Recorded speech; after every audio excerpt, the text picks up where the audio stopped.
You, Jesus Christ. Wow.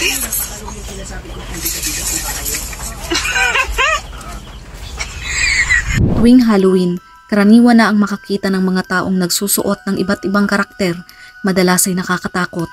Alam natin na ang Halloween ay nagmula sa mga paganong tradisyon at hindi talaga naaayon sa mga turo ng Biblia.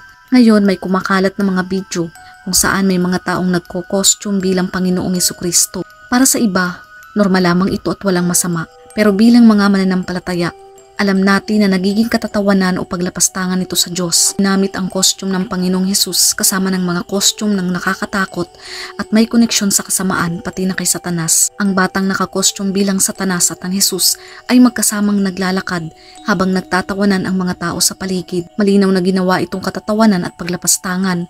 Sabi sa Biblia sa 1 Corintios 6 verse 14 to 15, huwag kayong makisama sa mga hindi sumasampalataya na para bang kapareho ninyo sila. Maaari bang magsama ang katuwiran at ang kalikuan? O kaya'y ang liwanag at ang kadiliman? Maaari bang magkasundo si Kristo at ang Diablo? Ano ang kaugnayan ng sumasampalataya sa hindi sumasampalataya? 1 Corintios 10 verse 21, hindi kayo makakainom sa kopa ng Panginoon at gayon din sa kopa ng mga demonyo. Hindi kayo maaaring makisalo sa hapag ng Panginoon at makisalo rin sa hapag ng mga demonyo. Malinaw na hindi dapat isama ang Panginoong Hesus sa isang pagdiriwang na taliwas sa kanyang kabanalan. Malinaw na ang ganitong sitwasyon ay maaaring paglapastangan. Ang Panginoong Hesus ay ang ating Panginoon na tagapagligtas. Dapat natin siyang bigyan ng lubos na paggalang at respeto dahil siya ang Diyos. Huwag gumawa ng mga biro tungkol sa Kanya.